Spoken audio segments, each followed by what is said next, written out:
Morning to you, Nadine Dorries, in just a moment or two. But before that, we want to bring you the very latest on our polling pit stop that we do at this time every day. Patrick English is here with us. Hi, Patrick. A very good morning to you. What is the latest polling? What does it say? Good morning, yes. So our latest figures from YouGov that released yesterday, we looked into how favourable or unfavourable the candidates are with the general public and, crucially, with swing voters. So these are people who might have voted Conservative in 2019 and now telling us that they're not, or people who went from Labour, who took that journey under Boris Johnson from Labour in 2017 to the Conservatives in 2019. And what we found is that among those groups in particular, Rishi Sunak does have an advantage in terms of his favourability. He is more popular than Liz Truss. Now, it should be said, Liz Truss's name recognition is a little bit lower, so she has room to grow, or she has room also to get more negative. But at the moment, as it stands with the public, and particularly with those swing voters, Rishi Sunak does have a bit of an edge. Give me the numbers. So at the moment, what we're looking at is about a 20-point gap for Rishi Sunak. So he's on about minus 25 among those voters who were voting Conservative in 2019 and now telling us that they're going to vote Labour if the election were held tomorrow. Liz Truss, however, is on minus 45. So it's not really too much of a close race there. Rishi Sunak is doing very well. And then, of course, Boris Johnson, he's at minus 90. So that kind of highlights, I think, the problem that the Conservative Party has at the moment with the candidates that they're putting forward. None of them are very popular with the voters that they need to win back if they're going to have any chance of defending that majority at the next election. And you delved deeper into the numbers as well, didn't you? What else did you find? Yes, we did. So what we found is that Boris Johnson is not very popular at all with the general public. He's at minus 45. So we're thinking about Conservative voters who say they would prefer out of these three. We've seen some polling that suggests that Boris Johnson would be ahead. But really, when we ask the public in terms of the favourability, Boris Johnson's at minus 45, right? So he's down there, whereas Rishi Sunak and Liz Truss are at minus 30. So we can't characterise any of these politicians as particularly popular. However, we can say that Sunak and Truss are more popular than Johnson among the general public. OK, and as far as Keir Starmer's concerned? Keir Starmer, he is in in a pretty decent position compared to these politicians we have here. So he's at minus 19 with the general public. However, among those people who we say are undecided at the minute, who did vote Conservative in 2019 but don't know who they vote for now, he's all the way down at minus 59. So certainly the public, that section of the public who don't know who they vote for, who did vote Conservative in 19, are not at all convinced by Keir Starmer. OK, it's good to see you. Thanks very much indeed. That's our polling pit stop for this morning. Let's bring in Nadine Dorries, should we? Secretary of State for Digital, Culture, Media and Sport. Good morning to you. Thanks for joining us on the programme this morning. We want to talk about the Commonwealth Games, of course, but can I just pick up on that polling? Apparently Boris Johnson is not at all popular with the public. What would you say to that? Well, I'd say there's only one poll which ever matters, Kay, and that's the poll that takes place during a general election. And Boris Johnson won as an 80-seat majority at the last general election less than 3 years ago. There are polls come and go, and I'm afraid I don't actually take an awful lot of notice of them because there's only one that matters. And as you know, we won an 80-seat majority. Absolutely. Under Boris Johnson. Yes, indeed. He's going to be finding it hard to celebrate the Commonwealth Games, though, isn't he, because of what has happened. What has the nation lost, do you think, as far as Boris Johnson is concerned when he resigned? So I think he lost somebody who took us through a pandemic, who gave the Conservative Party, my party, an 80-seat majority, something that hasn't happened since for 40 years. He gave us a mandate. He took us through a pandemic, which has had global repercussions. He led us and was the first global leader to help Ukraine and helped us lead an effort to support Ukraine through Putin's barbaric attack. He ensured and guaranteed that we were the first country in the world to get a vaccination into somebody's arm as part of the war on COVID. And also helped to take us into economic growth out of the pandemic. So I think Boris Johnson's achieved a huge amount. And for me, they are the signs of a great leader, what they achieve when they're in office. And I think he did that. You were devastated, weren't you, when it happened? Tell us how you felt. I was very disappointed. I thought it was a huge mistake. But what I would say is that in Liz Truss, we have somebody who has both integrity and loyalty and is able to pick up the baton using those very important qualities to take the country forward. So I think, what happened has happened. We have to look to the future now.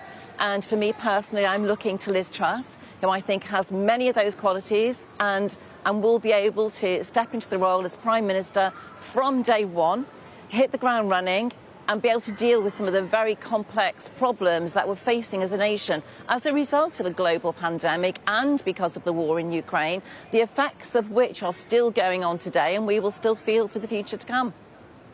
To what extent do you blame Rishi Sunak for Boris Johnson's demise? So, look, I don't want to get into the... so, as you can see, Kay, behind me, there are dancers at this early hour of the morning. I'm coming on to that. Yeah, I'll come on to that, as I said right at the beginning. I'm asking you to what extent do you blame Rishi Sunak for Boris Johnson's demise? So it is not a secret that things happen that shouldn't have happened, and that Boris Johnson was removed via a coup. But I don't know if you can hear behind me, but I'm in Birmingham, and today is the first day of the Commonwealth Games, which is going to be the most successful Commonwealth Games ever to have been held. I'm going to talk all about that with you. I just want to know what you think, including volunteers and athletes. I want to know what you think about Rishi Sunak and to what extent he was responsible for the demise of Boris Johnson. And then we will come on to the Games in the fullness of time. Look, Kate, I don't want to... today, because it's the opening of the Commonwealth Games, because we have the Lionesses going to Wembley on Sunday, because these few days are going to be fantastic sporting events, not just for sport, not just for the Commonwealth, but for women particularly. Today is the day I don't want to engage in the leadership. I want to talk about the really important things that are happening here in Birmingham and the West Midlands and in Wembley on Sunday, because I'm the Secretary of State for DCMS. This is what my department has been working on. We even have one of our own civil servants competing from my department in the Commonwealth Games today. For me, the next few days are not about leadership. They're about showcasing what is great about this country, what is great about the West Midlands, and what is the important things that are happening here in Birmingham today. So the leadership race isn't important for the next few days? So the leadership race is going to go on all through the summer and will conclude on September the 5th, at which point we will have a new leader and a new Prime Minister. For the next few days, please forgive me, but I am going to focus on what we've been working on in my department for years before I arrived. We delivered these games in 4.5 years. It takes 7 normally. We delivered them on budget. The government's invested over £600 million in these games. For me, today is an important day. It's the opening of something we've been working on as a government and as a department over a number of years. Forgive me, I want to focus on the positives about what's happening here, the athletes who are here competing, the thousands of volunteers that we have working here, and the buzz which is in this city today. There's been nothing as big as this in this country since 2012 in the Olympics. It's a really important day, and I think we should be focusing on the positives. And should we be spending £778 million on a vanity project? It's not a vanity project, Kay. Come on. This is hugely important. You're saying we shouldn't have the Commonwealth Games? I think we are proud and honoured to have picked up the baton when it was dropped elsewhere in the world and to continue to run these Commonwealth Games in the amazing way that we have done. Everybody here, thousands of people, are extremely proud, including the volunteers behind me right now, extremely proud of what we're doing. And the Commonwealth, it's an important organisation, particularly in light of what's happening globally on the geopolitical front, and particularly with Russia and China and the war in Ukraine. It's more important than ever. And these games, they symbolise that. They symbolise the coming together of those nations. So, of course, we should be... It's not a vanity project, it's an important project, and it's one we should continue. Yesterday we had Sam Tarry on the programme. He is a shadow minister, or was a shadow minister for transport in the Labour government. He got sacked after he talked to us. This is what happened. I've not been insubordinate to anyone. I support Keir Starmer. I think he's by far the best person to be Prime Minister of this country. I believe he will be the Prime Minister of this country. My job today is to support transport workers as a Shadow Transport Minister, to support the travelling public. Every worker deserves a pay rise that is in line with inflation. And at the moment, the RMT and TSA have been offered 4% this year when inflation's running at 11% and then a 2% on the following 2 years. That is a real terms pay cut. No worker should be offered a pay cut as a way forward whilst having a sort of gun put to their head in terms of losing their jobs. Now we can hear you. Now we can hear me. Yeah. Sam Tarry has been sacked by Keir Starmer. This was a tricky one for the Labour leader because there is this real split in the Labour Party about rail strikes and indeed the public sector strikes we're seeing across the board. It was his comments on Sky News which did it for him, because not only had he defied the leader saying don't go on the picket line if you have a job in the shadow cabinet or as a shadow minister, but he was standing there saying that if you get a pay rise which is below inflation, then it's a real terms pay cut. And Labour have been keen to do two things. One is to say we're not a party of protest, we're a party of government, and to stay away from the picket line, but also not to put a figure on exactly how much rail workers should be paid. We've seen all these Labour shadow cabinet members saying we should make a deal, but not said what that deal should be, because they believe it should be up to each union to negotiate the right deal. And we believe the RMT have actually only asked for a 7% rise. So they were angry that he did this media round calling for basically an inflation pay rise. And so he has been fired. But the reaction from union leaders has been pretty fierce. Keir Starmer setting up a battle with them. We had the TSSA union, which is where Sam Tarry, in fact, used to work, saying that Labour are deluded to think they can win the next election without the support of union members, and they need to wake up and smell the coffee. And Unite Union, which is Labour's biggest financial backer, saying this would be laughable if it were not so serious. So setting up a battle, perhaps a battle that plays well for Keir Starmer to stand up to some on the left in his party, but certainly a battle that's going to go on. Others have been on the picket line as well, though, haven't they? We've seen other Labour frontbenchers on the picket line, but they have been in more junior positions. And when they did that in June with the first rail strike, they got reprimanded, and I expect they'll be reprimanded again. I think what drove Keir Starmer to sack Sam Tarry was the fact that he was giving interviews, basically making up policy on the hoof about how much rail workers should be paid. So I think Labour are just reprimanding those who go on the picket line. They understand that many Labour MPs want to show solidarity with workers who were going on strike over pay and conditions, but this was too far. Difficult, though, because Sam Tarry is thought to be in a relationship with Labour's deputy leader, Angela Rayner, who's also tweeted her support for rail workers who go on strike. So there are obviously differing views, but the Labour leaders decided to take a stand and in the process set up a big row with the unions. OK, thanks for now. Tomorrow's take at 9 o'clock. Still to come on the programme. This hour, though, we'll chat to the former Labour Shadow Chancellor, that's John McDonnell, about Keir Starmer's decision to sack Sam Tarry for attending a picket line. Just talking about that, weren't we? And we'll speak to the barrister Adam Wagner about the change in the law that will allow broadcasters to show the sentencing remarks of judges in court for the first time. How is climate change impacting the UK's weather? We'll speak to a climate scientist, that's Mike Hendon, after the Met Office released their State of the UK report for 2021. There's a warning from the National Grid today that the UK could face a troubled winter of energy supplies with tight periods in supplying electricity. It comes as experts say bills could soar to £500 a month from January. Let's talk about it in more detail. Maddie's standing by for us at a power station in northwest London this morning. Hi, Maddie, very good morning to you. It's looking pretty bleak, isn't it?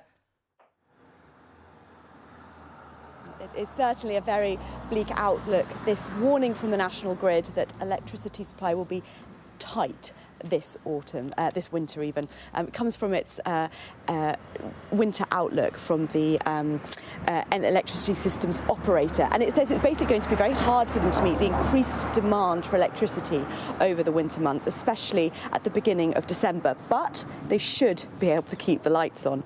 Don't know how encouraging that is. We've seen how vulnerable Britain's energy supply is to extreme weather, just during the heat wave even. Last week and the week before, the National Grid had to pay Belgium a record amount, 1,000% more than usual to avoid a blackout in London. And it's all made worse by Russia's war in Ukraine, which has destabilised the energy market and sent prices much, much higher, even though the UK itself doesn't source much of its gas from Russia. But the end result is still higher prices for households, and we've had warnings from several different energy analysts about those higher prices. Cornwall Insight suggesting that the energy price cap, that sort of generic cost of energy if you're on a fixed price, could be £3,500 by October and last at that level till 2024. Another group has suggested that energy bills could be £500 a month by January. So households are really going to hurt. This is not good news. OK, for now, thank you. Thanks a lot. The Met Office published its annual report and it shows the impact of global warming on the UK climate is worsening. The State of the UK Climate 2021 report reaffirms climate change is not just a future problem, but is affecting what we experience here at home already. Here's Katerina. Today's Met Office report looks at last year's weather, but more crucially, its impact. 2021 was another year in a pattern of warming. That's changing things we take for granted.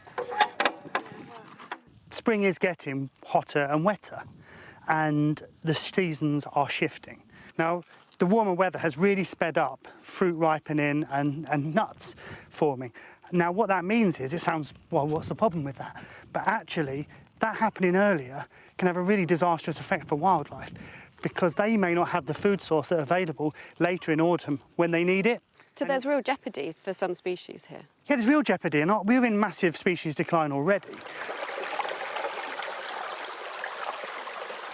What's interesting about looking at last year's weather is, in some respects, how unremarkable it actually was. In 2021, there were no extreme record highs. But why that is interesting is that if you take that 12 months and look at it in a broader context, even without a record high, it was still one of the hottest years on record. Look at this, at how much warmer 2021 was than the average hottest day of the year just a few decades ago. And remember, today's report doesn't look at this year, 2022, that has already changed the game entirely, with the UK average temperature exceeding 30 degrees Celsius for the first time ever. As climates change, extremes become more frequent. Last year saw Storm Arwen batter parts of the UK with high winds and snow. 8 months later, just last week, it was that blistering heat. Our natural world can adapt to gradual change, but shocks like extreme weather, in addition to our warming climate, could push some species too far, to a point beyond which they cannot recover. Katerina Vitozzi, Sky News. And US politicians have reached an agreement on an energy and climate tax bill.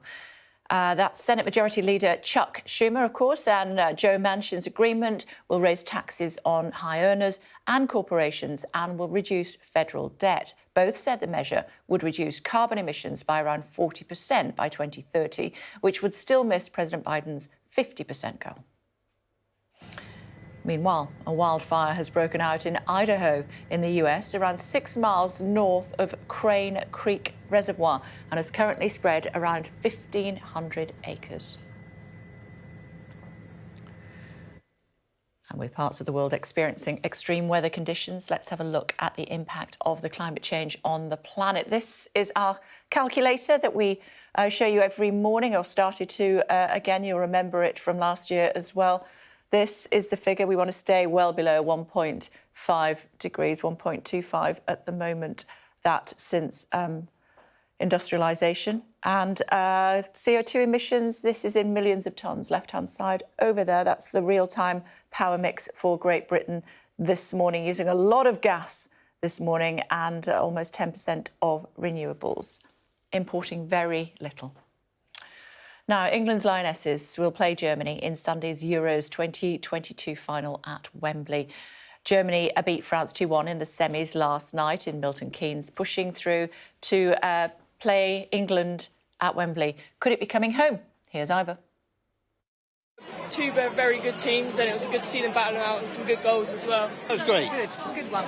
Good and one. is that the final you want to see, England v Germany? Yeah, not half. Our German fan here, what's the score going to be? 3-1. 2. Yeah, I said that. To England, yeah. For Germany, of course. Don't forget, it is on Sunday. Wanted to ask Nadine Dorries about that as well. Apparently, this is unbelievable, and I'm sure we'll be able to get somebody on to talk about it. When it comes to Premier League, if boys are playing, if they're with a team and they're part of the youth squad, then they can play for free. Girls have to pay £50 a month. Is that about? And only 43% of secondary schools allow girls to play football during PE. All of that stuff I wanted to ask her about. Never mind. Looking at today's headlines, the US President Joe Biden and China's Xi Jinping may hold their fifth call as soon as today. White House officials have said the long-planned call will have a broad agenda, including Russia's invasion of Ukraine, which China has yet to condemn, and tensions over democratically governed Taiwan. A senior advisor to Ukraine's President Zelensky says Russia is shifting its focus to strategic defence of areas it already occupies, rather than launching offensives in areas of Ukraine it has yet to capture. The advisor cited massive redeployment of troops to Russian-occupied areas in the south of Ukraine as evidence of a shift in strategy. And Ukraine has warned Russia to retreat from the occupied city of Kherson or be annihilated after severely damaging a key bridge into the city. Ukrainian forces used specialist American long-range missiles known as HIMARS to destroy a Dnipro River bridge that was vital to importing supplies into the city. Cross-party group of MPs has warned a lack of menopause support is forcing women out of the workforce. Now they've called for a large-scale pilot of menopause leave. The Women and Equalities Committee, which is chaired by the Conservative MP Caroline Noakes, said that menopause should become a protected characteristic under the Equalities Act, like pregnancy. Thought that 1 in 20 COVID patients are left with long-term smell or taste problems. The British Medical Journal says out of 550 million infections worldwide in July, 15 million may have had lasting smell problems and 12 million taste problems. Almost a third of girls in the UK can't access free period products at their school or college, despite government schemes being in place for several years, research by Girl Guiding has found. The charity is calling on the Department of Education to make England's period products scheme permanent. Currently, the scheme is only available until the end of July. And something to look out for today, the Commonwealth Games kicking off. We were talking about that, and it's at Birmingham's Alexander Stadium. There you go. The ceremony is being masterminded by Stephen Knight, who you may know as the brains behind the TV show Peaky Blinders, Birmingham-based, which is set in post-World War Birmingham. And speaking of iconic culture exports from Birmingham, the headline act of the opening ceremony will be these guys.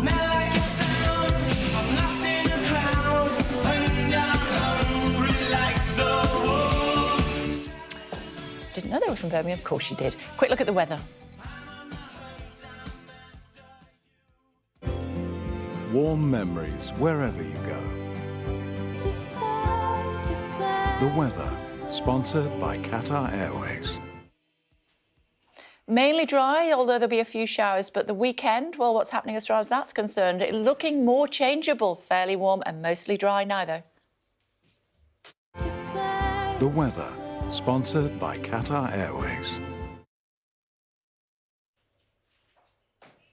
OK, I think we're doing the papers, so I'll get up and show you. The Eye shows us a large 8 by 12-foot painting believed to be the world's largest watercolour. It's believed it's the first time the Star of Bethlehem depicting the Virgin Mary and the baby Jesus has been out of its frame since 1912. It'll be on display in Birmingham Museum in 2024.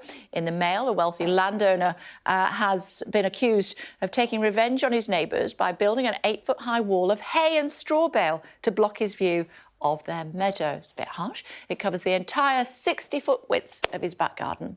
Looking at the mirror, showing us a very pesky tortoise with a knack for escapism, apparently. As a result, Elmo's owner felt the need to tie a yellow balloon around his body so she can keep track of him when he makes a break for it. Coming up, we're going to be speaking to the barrister Adam Wagner about the change in the law that will allow broadcasters to show the sentencing remarks of judges in court for the first time. Stay tuned. I want to tell you about TV cameras going to be allowed into criminal courts for the first time today, with viewers able to watch the very first live sentencing at 10:30 this morning, live on Sky News from the Old Bailey. But first, let's take a look at some of the history behind this historic decision. Photography was banned in all UK criminal courts after a picture of wife killer Dr. Crippen standing in the Old Bailey in 1910. It was a sneak picture, and then it was subsequently published. It wasn't until 1989 that camera access was granted in the House of Commons. I remember that very well. 30 years later, the Supreme Court followed suit, with the Court of Appeal gaining access 4 years after that. Joining us now, barrister at Doughty Street Chambers, Adam Wagner. Hi, Adam. It's good to see you this morning. What do you think? Is it a good idea? Yeah, I think it's a really good idea. I think justice should be done and seen to be done. We've been letting courts very gradually broadcast their hearings, as you said, from the Supreme Court first over 10 years ago now, and then the Court of Appeal. People, in actual fact, have not been that interested, I don't think. It's mostly barristers making legal submissions, and what the public, I think, would be really interested in is seeing inside a criminal court. And for the first time today, there are going to be cameras allowed into the Old Bailey, but only for sentencing hearings. So this is a very small step. We're not going to get to a stage anytime soon where people can watch an entire trial like they did with the Amber Heard trial, or the ones from America, maybe O.J. Simpson, that people remember. We're still taking baby steps. This was announced years and years ago, this move, so it's taken a while. But they are baby steps, and I think they're steps in the right direction. We'll only see the judge, though, won't we, for now? Do you expect that to change? So at the moment, it's only the judge who will be giving a sentencing remarks. So at the end of a criminal trial, if the defendant is found guilty, they explain why they are sentencing them in the way, if they're giving them a life sentence or whatever, they'll explain it. And that's all that's going to be seen, just the judge, not the victims, not witnesses, not even the lawyers, as far as I understand it.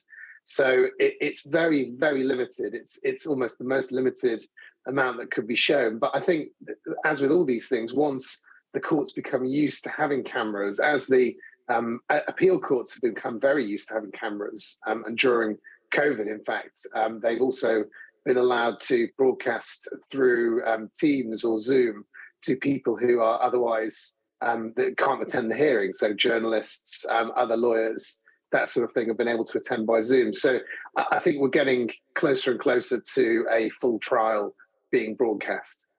OK, it's a natural progression, is it, do you think? Because, of course, when we saw cameras in the House of Commons, to start with, in the chamber, it could only be a medium close-up of one person. You couldn't show reaction, etc., etc., etc. And over the years, of course, that has changed. Yeah, it's a good example. It's a good analogy, because I think before cameras went into the House of Commons, there was a fear that it would demean the proceedings of the House of Commons and all of that. And it absolutely haven't. It's hugely increased access by the public who otherwise would never go there.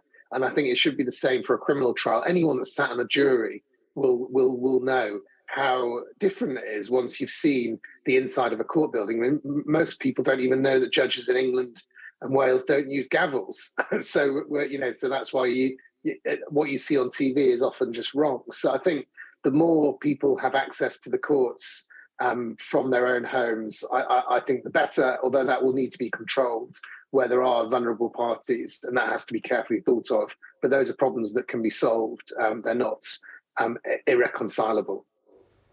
What about I know that you would never do this, Adam, of course, but what about those of your colleagues who might take the opportunity to be grandstanding? No, of course, there have always been grandstanding lawyers, but they probably grandstand in front of juries anyway. I don't think the cameras would necessarily make a difference. But it also might have the opposite effect. They might feel that they would be embarrassed to be filmed grandstanding or behaving in a, think about a more serious example. What about barristers who can be quite intimidating, or judges that can be quite intimidating towards witnesses? They may check their behaviour a bit if they know they're going to be filmed, and maybe this will end up on the evening news. So I think that I think those sorts of fears are ones that need to be tested. I don't think any of them are necessarily the case. What about the safety and security of jurors? Yeah, well, I mean, I don't see any reason why jurors should be, why the identities of jurors should ever be broadcast. And for anybody that watched the Johnny Depp and Amber Heard trial will know that the jurors were never shown. In America, they can then give interviews, so then they kind of expose their own identities. But I don't think that should ever be shown. There's no reason to do it. OK, it's great to talk to you. Thanks very much indeed, Adam. Thank you. Look forward to seeing you on the telly in court. Thank you. The Crown Court sentencing remarks broadcast for the first time later this morning with the sentencing of Ben Oliver. Now, that's going to be at the Old Bailey. What did he do? Well, found guilty of the manslaughter of his grandfather. We will bring you that live here on Sky News from 10:30 this morning. Meantime, to the US, where gun industry leaders have been testifying in front of Congress for the first time in 20 years about the crisis in gun violence. Families of victims of mass shootings watched on as manufacturers defended their industry and products, some of which have been used in recent shootings in the US. Here's our US correspondent, Mark Stone, from Washington. The families of the victims of America's gun epidemic have spoken already about their pain, their loss. But they were back on Capitol Hill, this time to listen to the people who make the guns, who had agreed for the first time in 20 years to answer lawmakers' questions. How many more American children need to die before your company will stop selling assault weapons to civilians and children, the weapon of choice in most mass murders in our country? Congresswoman Maloney, I believe that these murders are local problems that have to be solved locally. It would seem that in America's gun debate, there isn't space for contrition. Over several hours, the familiar lines were drawn. You from your ivory tower in D.C., you know better. We carry light arms, and we own them. We own them legally, and we intend to keep them. Pro-gun Republican lawmakers head-to-head with the reformists on the Democratic side. Mr. Daniel, this advertisement appears to depict premeditated violence or murder from a rooftop. This is how the gun companies have made over $1 billion selling assault rifles over the past decade, allowing their customers to believe they can be soldiers. There's this from Daniel Defense, whose AR-15 rifle was used in Uvalde. And this. Any rational person can see the direct lines from this marketing to the troubled young men who kill people in places like Buffalo and El Paso and Uvalde. Outside the hearing, no comfort for the families. If it was their child, they would be moving mountains to get this laws changed, honestly. These hearings are supposed to find answers, consensus, to provoke change. The reality, though, so often seems to be that they just expose the paralysis and the polarization of politics here. The manufacturers and those politicians who back them say it is the people, not their guns, who are to blame. Mark Stone, Sky News in Washington. Don't forget, cameras in court for the first time, criminal courts, first time, making history today here on Sky News. 10:30 or thereabouts, we will see a sentencing. Just the judge at this stage, but it is the first time ever that cameras have been allowed to broadcast live from a criminal court. 10:30 this morning here on Sky News. We are going to be speaking to Nadine Dorries, the Culture Secretary, who is up in Birmingham at the start of the opening ceremony of the Commonwealth Games 2022. That coming up in just a second. Before that, though, Diamonds, girls' best friend, a 170-carat pink diamond has been discovered in Angola, the largest of its kind found in 300 years. The diamond was found in the Lulo alluvial diamond mine by the mine owners Lucapa Diamond Company. The stones are recovered from a riverbed, and in the past it has produced the 2 largest diamonds ever found in the country. You can see the site here in Angola and all the machinery used to get the diamonds out. Looking at the front pages, starting with the Mirror describing the possibility that household energy bills could soon hit £500 a month. The Express points out that this figure could add up to as much as £3,850 a year. The Telegraph leads with a warning from the UK's National Security Advisor that China and the West could accidentally go to nuclear war with each other as China expands its nuclear arsenal. How? We'll tell you more about that shortly. And the Times has that story as well. Paper saying the UK should talk to our enemies to avoid the risk of nuclear war.